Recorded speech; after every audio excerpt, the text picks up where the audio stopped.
In this video, we're talking about amazing, advanced, forward-thinking technology for motorcycles. But instead of looking at new tech, we're looking at old tech, very old tech. We're going to be focusing mainly on pre-war motorcycle technology. Now, if you guys like this kind of video, I do have some other ideas for how we could make this a series.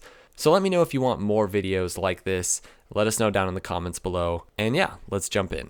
Let's kick things off with a specific type of early carburetor primer. Now, in many ways, the main disadvantage with carbs, besides all of the tuning, is dealing with cold starting your bike, and especially this is true on those really early carburetors that did not have as many options. And for many bikes from the pre-war era, besides often having some sort of primitive choke mechanism, there is a primer. So basically, in this case, it's like a baster or, a bulb syringe if you're in the medical field. And it would pretty much be just sitting there right in the gas tank, and it would make it so that you could grab some gas, squeeze it out of the gas tank, and spray a little bit in your carburetor just to help you get that thing started. Now, later versions of this tech would just simply be a primer, as many of us know of it, just a sort of pump that throws in some extra gas into the carburetor, or something like a tickler on British bikes. It's all essentially the same thing. Now, this is the kind of primitive technology that I really love on motorcycles from about 100 years ago.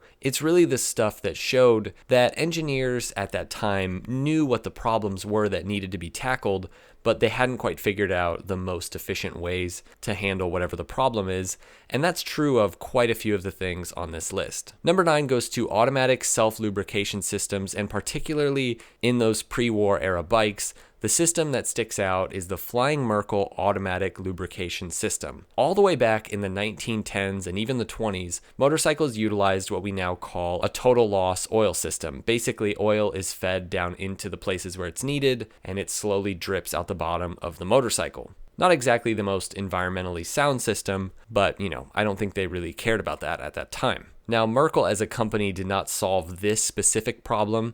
That would come later with other motorcycles in America. Think of motorcycles like the Knucklehead with its sort of self-circulating oil system. But on bikes from the teens and the 20s, riders had to pump this little button while riding to keep things lubricated, and Merkle motorcycles utilized a really innovative self-lubrication system. Essentially, a little pump would splash a certain amount of oil into the system automatically based on throttle position. So if you were giving it the beans, it would be spraying a little bit more oil, and if you were just sort of puttering along, it would be giving it, the least amount of oil, but you were never having to sort of pump manually the way that most bikes at this time were.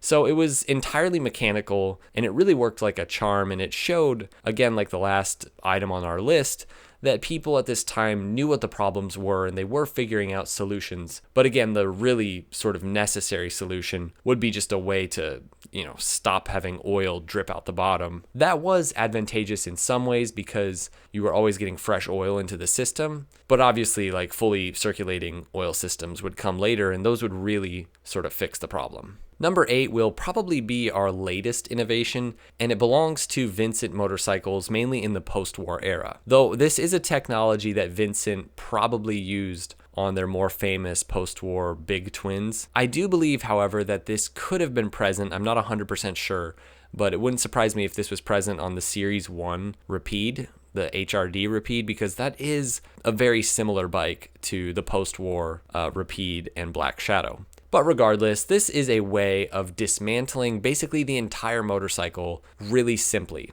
And primarily, this is so that you can easily get to that massive engine to work on it. That's not the kind of engine that you just grab and pull out of a regular frame. Obviously, it's a stressed member, so that makes it impossible anyways. But it's not like Triumph's parallel twins from this time. This is a massive, heavy 1000cc and also precious engine.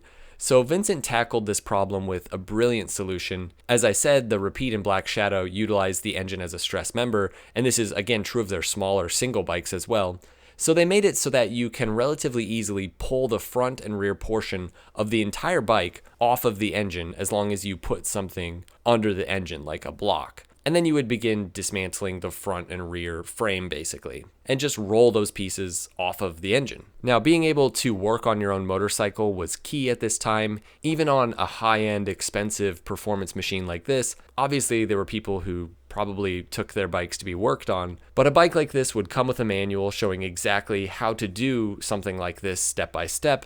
And it's just another way that Vincent proved to be a company that wasn't just focused solely on performance, but also engineering in every form when it comes to the motorcycle. This job could be done relatively quickly, maybe not on your first try, but after you get the hang of it, it's a pretty simple job, and it's a brilliant solution for mechanics as well. Now, I talked with Mike from the Mighty Garage about this job, and he said it's basically like a giant Meccano kit. Everything just kind of fits together and pops into place. It's really genius, really simple, and really awesome. Number 7 on our list goes to the flexible sidecar, or flexi sidecar, or articulating sidecar. Now, this dates all the way back to the 19-teens, when sidecar racing was in many ways in its infancy, but also in its prime, when motorcycle racers had to be somewhat crazy to compete. Now, this invention not only made sidecar racing much safer, but the general public loved it as well. It was massively popular for sidecar motorcycles in general,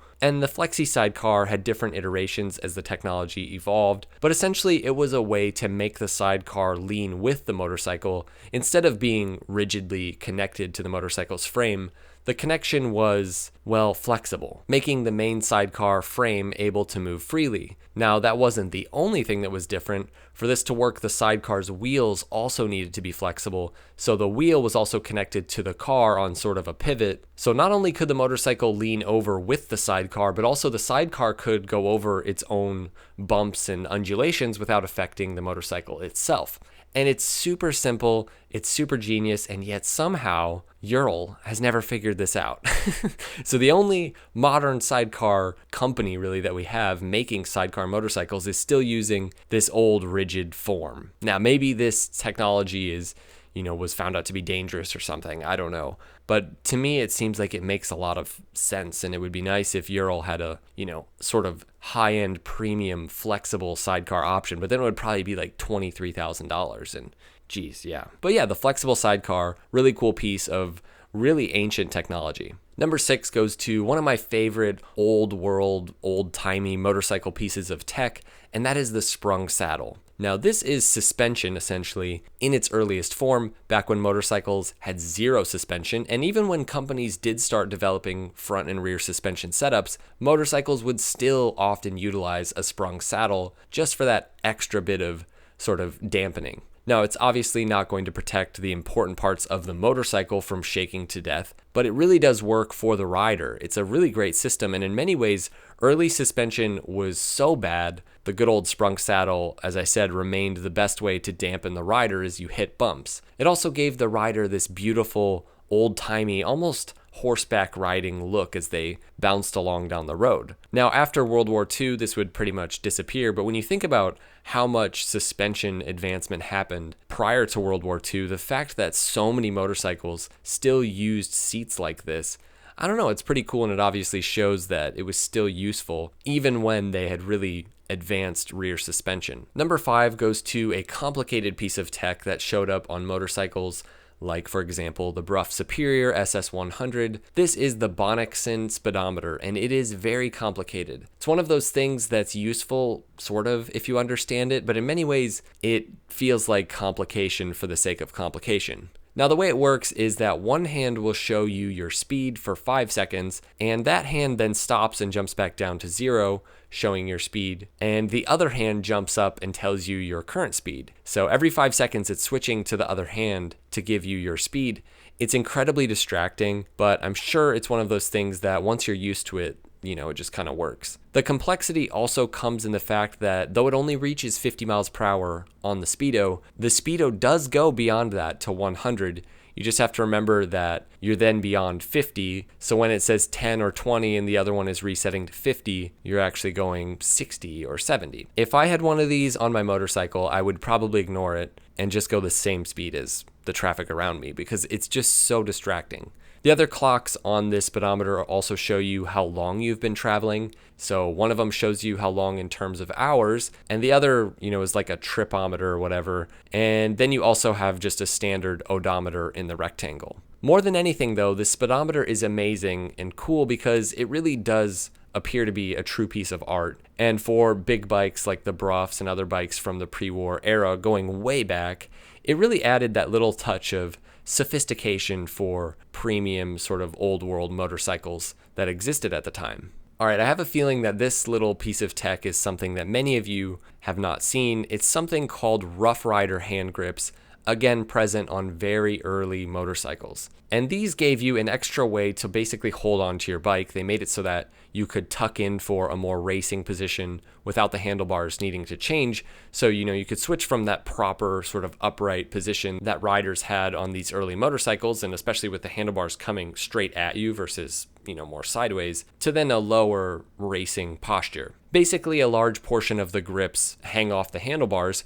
and the material is supposed to be strong enough that you can basically bend them any way you want. Now, I would imagine getting the hang of actually twisting the throttle while holding the grips. I feel like this would take a bit of time, but again, like so many of the pieces of tech in this video, it's a solution to a problem that is still present, and in many ways, it's sufficient when you really think about it. It's also a somewhat ridiculous solution that we would never consider today, because hanging off of a piece of rubber, that just seems like a terrible way to hold on to your bike. It's like hanging off of the bike by the tassels on your hand grips. Doesn't really make a ton of sense. Number 3 goes to the pedal start. And later we will come to differentiate mopeds and scooters with this feature.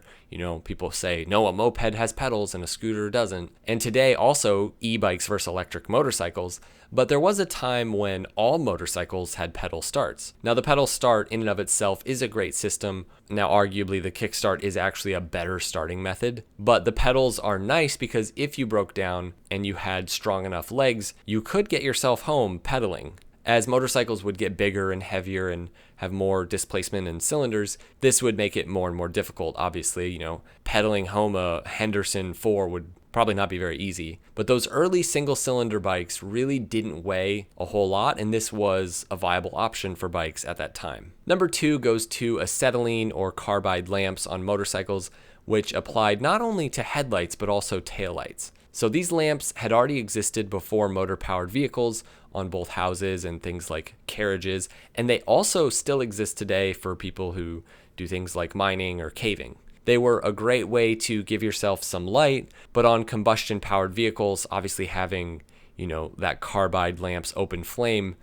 kind of added a bit of undeniable danger. Now, the acetylene flame existed within the headlight, and a system of mirrors and magnifying glasses would help essentially project the light out onto the road, so it actually worked better than it looks like it would work, and it's a genius, and at this time, relatively safe system. The smoke is fine, guys, don't worry, it's all part of it. Even after electric lights became available on automobiles, many companies continued to use these acetylene lights as they were significantly cheaper and they helped manufacturers cut costs. All right, number 1 on my list goes to the All Speedometer, used on police bikes like the Indian Scout, for example. And it's a simple yet brilliant way for you to tell and record your motorcycle's top speed. And this was especially useful for police officers chasing down riders and, drivers failing to operate within the speed limit. Now, the way it works is that the second hand records and stays at whatever your top speed is until you reset it. So the officer would chase down a criminal,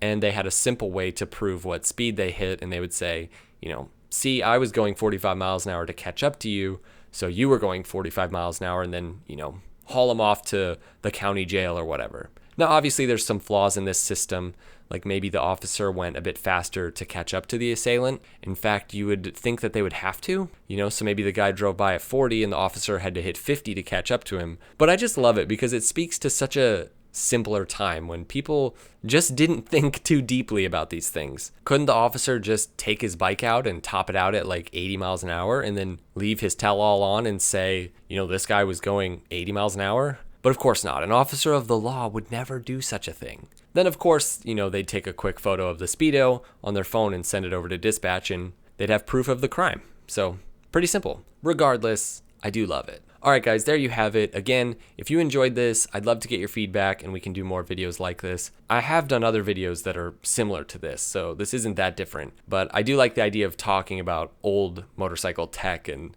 just sort of goofy bits from motorcycle history. And yeah, there's lots of videos we could do related to this. So, thanks for watching guys. Make sure to subscribe for more videos like this. And also if you're bored, just go peruse my channel and see if there's anything else that tickles your fancy. Anyways, we'll see you guys in the next video. Ride safe.